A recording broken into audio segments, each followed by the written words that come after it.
से जब ये ब्लैक स्टेम है मतलब इसमें फंगस लगी हुई है। आप इन ब्रांचेस को देखिए, इतनी सॉफ्ट है और यहाँ से भी ये ब्लैक है। इसका मतलब ये आपके पूरे प्लांट को ख़राब कर देगी। हेलो एवरीवन, तो कैसे हैं आप सभी? आशा करती हूँ कि सभी बहुत ही फिट एंड फाइन होंगे। तो जैसा कि आप सभी को पता है कि बारिश आ चुकी है और बारिश में विंटर्स की तैयारी के लिए परफेक्ट टाइम हो गया है, क्योंकि आज आपने अगर ये काम नहीं किया तो इस तरीके का विंटर गार्डन बनाने से आप चूक जाने वाले हैं। तो ये काम आपको ज़रूर करनी है। आज मैं 2 कटिंग आपको लगाना बताऊंगी जिसमें हम जनरली कुछ छोटी छोटी मिस्टेक्स कर देते हैं, जिससे कि हमारी वो कटिंग ख़राब हो जाती है या हमारे पुराने प्लांट्स ख़राब हो जाते हैं। तो हमको क्या सावधानी लेनी है, और ये कटिंग लगाने का परफेक्ट टाइम आ गया है। तो आप सेवंती की कटिंग लगा लीजिए। एक पेड़ से आप हज़ारों पेड़ बना सकते हैं। सिर्फ थोड़ी छोटी छोटी सी बातों का ध्यान रखना है, और इस तरीके से थोड़ी सी मेहनत में सिर्फ आपके 1 आधी घंटे की मेहनत लगेगी, और इस तरीके से आप विंटर गार्डन तैयार कर लेंगे, वो भी फ्री में। क्योंकि इस तरीके से अगर आप रेडीमेड प्लांट्स लाएंगे तो इतना कॉस्टली पड़ता है कि वो तो इम्पॉसिबल बात है। हर कोई नहीं अफोर्ड कर पाता है, कुछ लोग कर भी लेते हैं। तो चलिए, आज मैं अपने कुछ एक्सपीरियंस बताने वाली हूँ कि कैसे मैं अपना विंटर गार्डन तैयार करती हूँ। और मैं ये मेरा स्टार्टिंग टाइम होता है। एक तो कुछ कटिंग्स मैं लगा चुकी हूँ। ये मेरे कलांचो के प्लांट्स हैं। कुछ कटिंग्स मैं ऑलरेडी लगा चुकी हूँ और कुछ मैं लगाने जा रही हूँ। तो चलिए स्टार्ट करते हैं वीडियो। तो आज जो हम कटिंग लगाने वाले हैं वो है कलांचो और सेवंती। तो कुछ मैंने मदर प्लांट सेव करके रखे हुए थे। आपने भी एक आधी प्लांट अगर सेवंती का आपका बचा हुआ हो या आपके किसी फ्रेंड के यहाँ बचा हुआ, आप छोटी छोटी सी कटिंग लाके इन प्लांट्स को लगा सकते हैं। और ये हमारे गार्डन में कटिंग लगाने का परफेक्ट टाइम होता है। इसमें आपको बहुत मेहनत नहीं करनी पड़ती है, कोई आपको रूट हार्मोन नहीं लगाने पड़ते हैं। बस केयरफुली कटिंग लगानी है फ्रेश सॉइल में, और आपकी कटिंग सक्सेस हो जाती है। जैसा कि आप देख सकते हैं कि मैंने कुछ कटिंग्स पहले लगा के रख ली हैं और कुछ मैं अभी लगाऊंगी, क्योंकि मैं 2 सेट में प्लांट तैयार करती हूँ, जिससे कि वो कुछ प्लांट्स जल्दी ग्रो हो जाएं। जैसे कि ये देखिए काफ़ी बड़ा हो गया है, बट इसकी मैं अभी कटिंग करती रहूँगी और भी बुशी हो जाएगा ये। और ये कटिंग्स भी हमारी रेडी हो जाएंगी, तो इनमें फ्लावरिंग पहले होगी। और कुछ प्लांट्स में आज रेडी करूँगी, जिससे कि इनमें थोड़ा गैप रहता है। तो फ्लावरिंग का एक सेट जब चला जाता है तो दूसरा लॉट हमारा आता है, और इस तरीके से एक लंबे समय तक हमारे गार्डन में फ्लावरिंग कंटिन्यूस रहती है। अदरवाइज़ एक बार सेवंती फ्लावर दे देती है और ख़त्म हो जाते हैं, उसके बाद सेकेंड लॉट जब आता है तो उसमें काफ़ी गैप हो जाता है। तो आप भी ये ट्रिक कर सकते हैं कि थोड़े थोड़े गैप के बाद प्लांट्स लगाइए, या कुछ प्लांट्स की कटिंग करके रख दीजिए, कुछ में फ्लावर आने दीजिए। तो इस तरीके से आपका गार्डन फूलों से हमेशा ही भरा रहेगा। तो कटिंग लगाने के लिए सबसे जो मोस्ट इम्पॉर्टेंट चीज़ है वो है फ्रेश सॉइल, क्योंकि पुरानी मिट्टी में कई बार फंगस वगैरह रहता है तो हमारी कटिंग फेल होने के चांस रहते हैं। तो हमने इसमें फ्रेश सॉइल लिया है, और अगर आपके पास हो तो थोड़ा सा वर्मी कंपोस्ट डाल सकते हैं। वैसे अभी मॉनसून का टाइम है तो ज़्यादा कुछ ज़रूरत नहीं पड़ती है। इतने अच्छे मौसम में तो कोई भी कटिंग लग जाती है। तो हम फ्रेश सॉइल लेंगे, गार्डन सॉइल भी ले सकते हैं आप, या नर्सरी वाली सॉइल भी ले सकते हैं। नर्सरी में भी जो गार्डन सॉइल मिलती है वो भी काफ़ी हेल्दी रहती है। ये हमारा मदर प्लांट है। ये कटिंग मैंने कुछ टाइम पहले लगाई थी। देखिए 20 से 25 दिन में ही कितनी अच्छी रूटिंग हो गई है इसमें। तो इसी प्लांट से हम कुछ कटिंग लेंगे, और एक और प्लांट है उसकी भी कुछ कलर्स मेरे रह गए थे तो वो भी मैं लगाने वाली हूँ। तो ये जो मदर प्लांट है इसको भी मैं पूरी तरह ख़त्म नहीं करूँगी। मींस इस प्लांट को हम रहने देंगे, इसकी कटिंग कर देंगे अच्छे से। ये भी फ्लावर देता है, बट मदर प्लांट में फ्लावरिंग उतनी अच्छी नहीं होती है जितनी कटिंग से बने हुए प्लांट्स में होती है। जो आपने मेरा स्टार्टिंग में वीडियो देखा वो पूरा कटिंग का बना हुआ वीडियो था, बट मदर प्लांट को हम हमेशा ही सेव करके रखते हैं। और इस तरीके से आप मदर प्लांट को क्लीन कर दीजिए, उसमें ड्राई लीव्स सभी कुछ हटा दीजिए। ये टैंगल हार्ट देखिए बारिश में कितने, बस जहाँ गिरती है वहीं पर इसमें रूटिंग हो जाती है। बहुत आसानी से, बारिश का मौसम है, परफेक्ट सीज़न है, आप कटिंग लगा सकते हैं। तो इस प्लांट की भी हम कटिंग लेने वाले हैं। कटिंग हमेशा थोड़ी सी एकदम सॉफ्ट नहीं लेना चाहिए, हल्की सी हार्ड कटिंग लीजिए। और सेवंती के लिए बहुत बड़ी कटिंग लेने की ज़रूरत नहीं पड़ती है, ऐसी छोटी छोटी कटिंग ले सकते हैं आप, जिसमें 3 से 4 नोड हो, जिससे कि 2 नोड हम ज़मीन के अंदर लगाते हैं और बाकी ज़मीन के ऊपर रहता है। तो मैं 2-3 कटिंग्स ले लेती हूँ, फिर मिलती हूँ आपसे।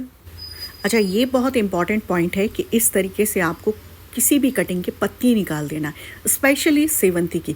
बारिश का मौसम है, ये पत्तियां ही जब ज़मीन से टच होती हैं तो पत्तियां एकदम ब्लैकिश हो जाती हैं और कटिंग हमारी ख़राब हो जाती है।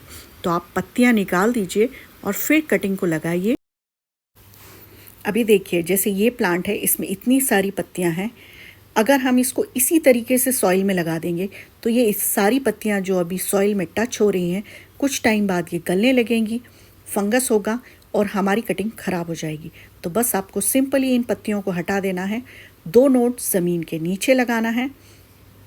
ये 2 नोड हम ज़मीन में दबा देंगे, मिट्टी में दबा देंगे और बस हमारी कटिंग रेडी हो जाएगी। बहुत ही सिंपल तरीके से आप सेवंती के प्लांट्स लगा सकते हैं।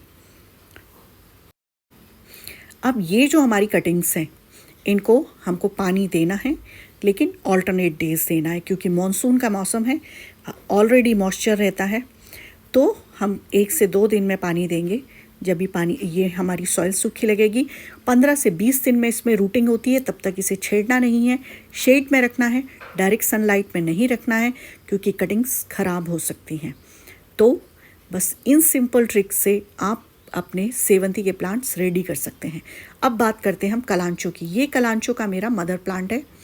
इसकी भी हम आज कटिंग करेंगे, प्रूनिंग कर देंगे और नए इसी में से कटिंग निकाल के हम नए प्लांट भी रेडी कर लेंगे। कलांचो भी बहुत आसानी से लग जाता है, बस इसका प्रॉब्लम है कि इसमें फंगस लगता है। हर साल 1 से 2 पेड़ आपके कलांचो के ख़राब हो ही जाते हैं। तो इसका बेस्ट तरीका है कि इसकी हम कटिंग्स रेडी करते रहें। समर्स में तो अक्सर ख़राब हो जाते हैं। कलांचो जब भी इसकी आपको जो स्टेम्स हैं वो ब्लैकिश दिखती हैं, जैसे कि ये दिख रही है, मतलब कि इसमें फंगस लगी हुई है। तो ये जहाँ तक ब्लैक दिखती है उसे हम काट देते हैं। देखिए, यहाँ से भी इसमें ब्लैक है, मतलब ये काफ़ी नीचे तक ख़राब हो चुकी है। अगर इसे मैं नहीं काटूंगी तो ये पूरे पेड़ को भी ख़राब कर देगी, यानी कि हमारा पूरा प्लांट ही ख़राब हो सकता है। तो उससे बेटर है कि इसकी कटिंग करके पूरा ब्लैक पार्ट को निकाल दिया जाए। लेकिन लगता है कि ये प्लांट में काफ़ी ज़्यादा फैल चुका है, तो पूरा प्लांट ही डैमेज लग रहा है। तो इसमें से जो पार्ट अच्छा होगा उसको निकाल लेंगे, बाकी दूसरे पार्ट को हम फेंक देंगे, क्योंकि कटिंग के तो बहुत आसानी से लग जाएगी। आप बिना डरे बस इसके कटिंग्स निकाल लीजिए। कलांचो की कटिंग में भी सबसे इम्पॉर्टेंट चीज़ होती है, इसमें हम कटिंग जब निकालेंगे पत्तियाँ पूरी तरीके से हटा देंगे, क्योंकि इसकी पत्तियाँ तो बहुत जल्दी गल जाती हैं। देखिए, आप पूरा पेड़ ही ख़राब लग रहा है, तो इस पेड़ को हम फेंक देंगे। रूट तक एकदम ब्लैकिश हो चुका है और जो बचा हुआ पार्ट है, ये देखिए, ये हमारा ग्रीन स्टेम है, मतलब कि ये कटिंग अच्छी है, इसको आप लगाएंगे, या स्टेम अच्छी है। और ये दूसरा वाला ब्लैक हो चुका है। जो ब्लैक हो रहा है वो प्लांट को ख़राब कर देगा, उसको कम्प्लीटली रिमूव करना पड़ेगा। और जो ग्रीन पार्ट होते हैं वो ईज़िली लग जाते हैं। तो अगर कलांचो में आपको इस तरीके से ब्लैक दिखता है तो आप अपने पेड़ को सेव कर लीजिए और ये ब्लैक पार्ट जितना भी है उसे रिमूव कर दीजिए। तो उतना काटिए जब तक कि इतना ग्रीन ना दिखे आपको। जब ये इस तरीके से स्टेम दिखने लगता है तभी समझिए कि आपका प्लांट हेल्दी है वहाँ से। या कटिंग भी ले रहे हैं तो वो भी ऐसी होना चाहिए, ब्लैकिश नहीं होना चाहिए। तो कुछ और कटिंग्स तैयार कर लेते हैं। 2 से 3 नोड हम ज़मीन में या अपने पॉट में मिट्टी में दबाएंगे। बहुत आसानी से ये प्लांट लग जाते हैं, लेकिन नर्सरी में काफ़ी कॉस्टली मिलते हैं। फिर ये फंगस के कारण ख़राब हो जाते हैं, बहुत दुख होता है। तो इन्हें जब भी आपको लगे कि ये प्लांट ख़राब हो रहे हैं, इनकी कटिंग्स लगाते रहिए। इवन मैंने कुछ कटिंग्स समर में भी सेव करके रखी हैं। तो इसे अब मैं नई मिट्टी में लगाऊंगी, क्योंकि पुरानी मिट्टी में प्लांट लगा था जिसमें फंगस के कारण वो ख़राब हुआ है। तो इसे नए सॉइल में हम इसके कुछ कटिंग्स लगा लेते हैं। जो भी कटिंग लगाएंगे, पत्तियां बिल्कुल ज़मीन से टच नहीं होना चाहिए। इस तरीके से हमने सारे कटिंग्स को लगा लिया है। देखिए, ये कटिंग्स मैंने कुछ टाइम पहले लगाए थे, अभी इनमें काफ़ी पत्तियां आ गई हैं। लेकिन अभी मैं इसे डिस्टर्ब नहीं करूँगी और पुराने प्लांट्स को भी हम अभी कटिंग कर देंगे। ये परफेक्ट टाइम है कि पुरानी पूरी कटिंग कर दीजिए आप, नई पत्तियाँ आने का समय है। और अगर आपके पास मदर प्लांट नहीं रहता है तो ये प्लांट आप लीव्स से भी ग्रो कर सकते हैं, लेकिन लीव्स पुरानी होना चाहिए। ये 2 कलर के प्लांट हैं और दोनों कलर में आप पत्तियों में डिफरेंस देख सकते हैं। एक मेरे पास येलो भी है जो मैं आपको वो भी दिखाती हूँ, जिसे मैंने पत्ती काफ़ी दिन पहले लगाई थी। अच्छा, इसकी पत्तियाँ मैं जनरली किनारे की तरफ लगाती हूँ, जिससे हम पानी डालते हैं ना तो ये ख़राब नहीं होते हैं। अच्छा, ये देखिए मेरा येलो कलांचो है, जिसे मैंने पत्ती से भी ग्रो किया है और एक छोटी सी टिप हमारी टूट गई थी, जिसको मैंने 20 से 25 दिन हो गए हैं ग्रो किया था।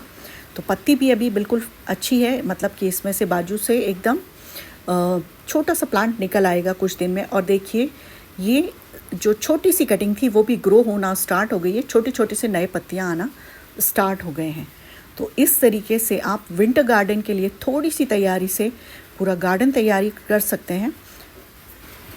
इन कटिंग्स के लिए कुछ स्पेशल टिप्स भी बताती हूँ कि अभी हमने ये कटिंग लगाई है, मॉनसून का मौसम है, बहुत ज़्यादा पानी ना दें। अगर पानी रुक रहा है जिस गमले में, उस गमले में कटिंग कभी नहीं लगानी है, डायरेक्ट सनलाइट नहीं देनी है और फर्टिलाइज़र की भी ज़रूरत नहीं है हमको, क्योंकि मॉनसून का सीज़न है, नाइट्रोजन पानी में काफ़ी होता है, तो पत्तियाँ काफ़ी अच्छी ग्रो होंगी। जब ये ग्रो हो जाएंगी हम इन्हें ट्रांसप्लांट करेंगे, तब हम इसमें फर्टिलाइज़र देंगे।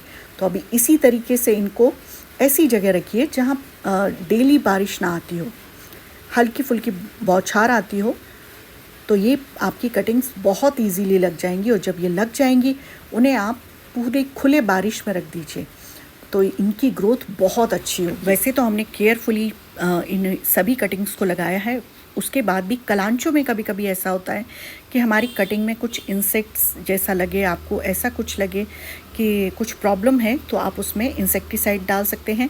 सेवंती की आप पिंचिंग करते रहिए जैसे ही हमारी कटिंग्स ग्रो होंगी, जिससे कि वो प्लांट बहुत ही बुशी हो जाएगा। और प्लांट जितना बुशी होगा आपको फ्लावर्स भी उतने ज़्यादा मिलेंगे। तो बस फटाफट बिना टाइम वेस्ट किए, अभी जुलाई मंथ आ चुका है, आप कटिंग लगा दीजिए और इस तरीके का विंटर गार्डन आपका रेडी हो जाएगा, जो बहुत ही फूलों से भरा होगा। तो अगर आपको वीडियो अच्छी लगी हो, इन्फॉर्मेशन यूज़फुल लगी हो, तो प्लीज़ चैनल को लाइक करें, शेयर करें, सब्सक्राइब करें। लास्ट ईयर मैंने डायरेक्ट वीडियो डाला था, तो मुझे लगा इस बार मैं स्टार्टिंग से अपनी जर्नी बताऊँगी कि कैसे मैंने सेवंती को ग्रो किया है। आपके जो भी कमेंट हो मुझे प्लीज़ कमेंट बॉक्स में लिखिए, मुझे जो भी एक्सपीरियंस होगा वो मैं आपके साथ शेयर करूँगी। तो प्लीज़ सब्सक्राइब द चैनल, जिससे मुझे मोटिवेशन मिलता है और मैं आपसे यूं ही नए नए इन्फॉर्मेशन के साथ, मेरे एक्सपीरियंस के साथ आपसे कनेक्ट बनाती